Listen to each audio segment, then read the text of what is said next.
होता है कि मैं हर चीज़ पे डिपेंड हो रही हूँ।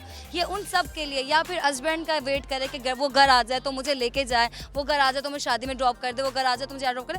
तो ये चीज़ है, तो इसीलिए हम लोग रैली निकाल रहे हैं ताकि बाकी लड़कियाँ जो बैठी है वो हमें देखकर इनकरेज हो। जब हमारे मर्द जॉब करने निकल सकते हैं, वो पूरे घर की जिम्मेदारी ले सकते हैं, तो एक वुमेन भी होके पूरे घर की जिम्मेदारी ले सकती है। कोई खौफ नहीं, जब चलानी आ गई तो किसी का नहीं। ये सोचेंगे कि लोग क्या कहेंगे तो फिर तो हम नहीं चला पाएंगे, कुछ भी नहीं कर पाएंगे। लोगों का डर खौफ ही हमें ले डूबता है।